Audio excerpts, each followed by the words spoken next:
Let's get into it, because today, whew, Meghan Sussex just dropped a magazine cover so powerful, so magnetic, so unbothered that the internet didn't just react, it malfunctioned. Harper's Bazaar rolled out their December-January issue, and guess who's right there on the front, looking like she stepped out of a sunbeam, dipped in confidence? Meghan, the Duchess of Don't Play With Me. The woman who can shut down the entire hate brigade simply by breathing. From the moment that cover hit the timeline, fans were scrambling like they were trying to grab Beyoncé tickets. People absolutely lost it, and with good reason. Meghan didn't just show up, she glowed effortlessly, naturally, like a reminder that beauty doesn't always require 10 layers of contour. Sometimes it's just peace, evolution, and minding your own business. A concept certain British tabloids still struggle to understand. But don't worry, we're diving much deeper than pretty photos.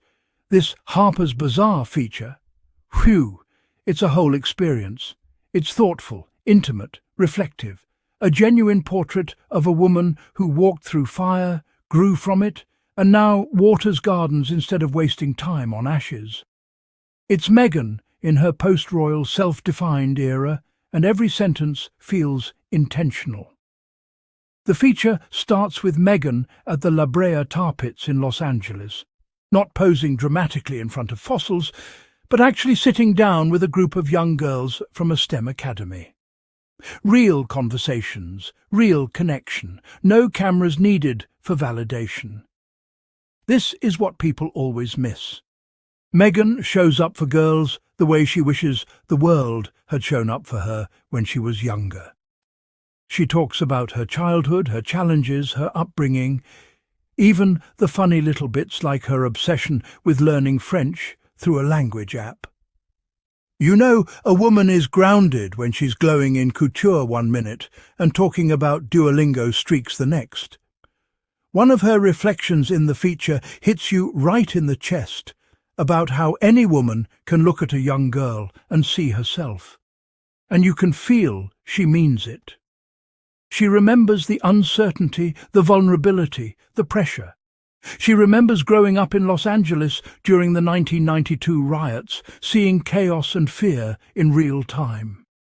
And now here she is, decades later, comforting, uplifting, encouraging the next generation with the compassion shaped by her own story. That is who Meghan is. Not whatever the tabloids try to paint. Not the caricature. The real woman. And then we move into her family life. And listen, this part is beautiful. She talks about balancing motherhood with purpose, raising Archie and Lilibet with intention and kindness. Meghan admits she's not perfect, she makes mistakes, she has chaotic mornings like the rest of us. And yes, sometimes the kids crash her meetings like the tiny royals they are. Harry, affectionately being called H, still melts the internet every time. It's so real, so cute, and so normal. Something critics refuse to accept because apparently joy is offensive to them. But those little acts of love between her and Harry? Priceless. Whether it's giving gifts that carry meaning or volunteering in communities that need support, the Sussexes always show that love is an action, not just a press release. Now, let's get into the work side of Meghan, and please put some respect on this woman's resume. She stepped away from royal duties in 2020, moved to Montecito, and instead of sitting around waiting for palace approval to go outside, she and Harry built the Archewell Foundation into a global force of good. Mental health programs, kids' rights, humanitarian projects, they put in the actual work, not the cut the ribbon and leave in 15 minutes kind of work.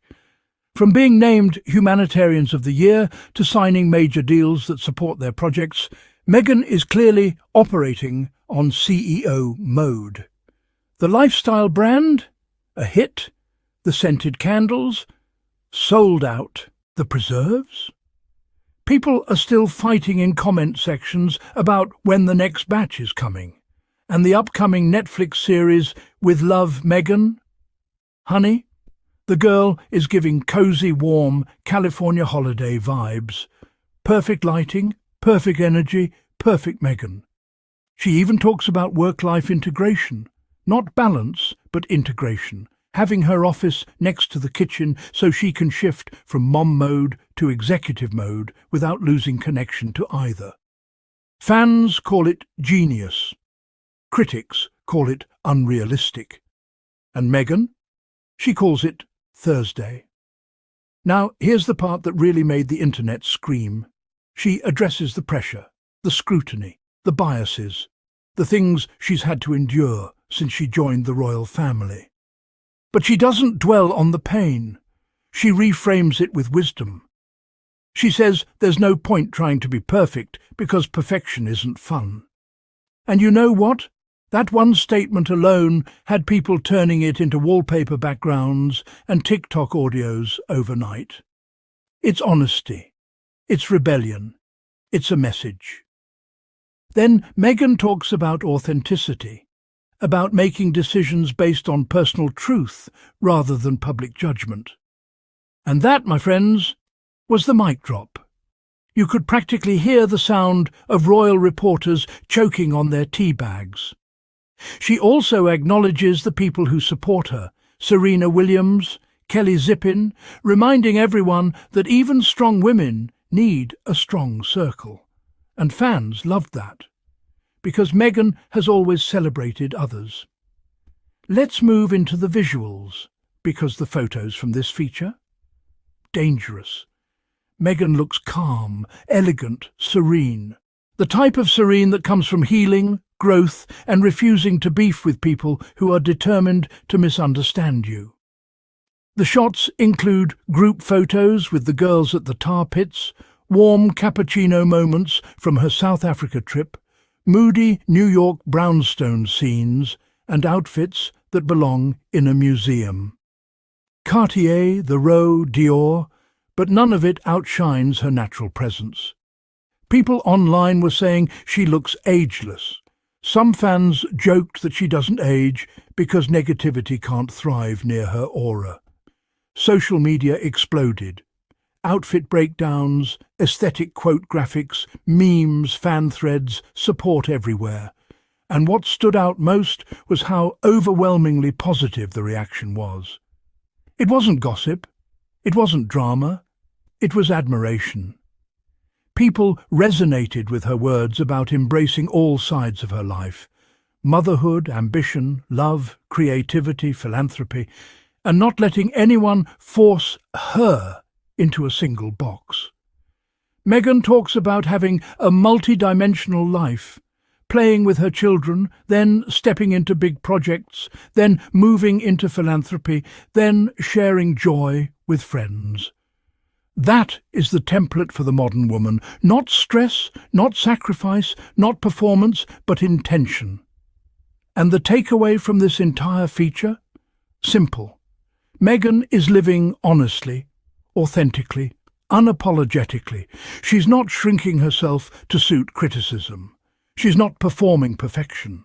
She is showing up fully as a mother, as a leader, as a dreamer, as someone who refused to let an outdated system define her. The Sussex effect is real. When Meghan speaks, people listen. When she drops a cover, the internet moves. When she shares wisdom, people quote it for months. And this Harper's Bazaar feature reminded everyone exactly why Meghan stands out. This wasn't a story about beauty. It wasn't a PR stunt. It was a declaration. She has reclaimed her narrative. She is thriving, and she's doing it with style, substance, and humour. And now, before I go, listen. If you enjoyed today's breakdown, if you love Harry and Meghan, and if you're tired of the haters who lie for clicks, support this channel. Hit that super thanks to keep Sussex Squad running strong, and don't forget to subscribe, because we tell the truth with receipts, humour, and respect. Thank you for tuning in. See you in the next one.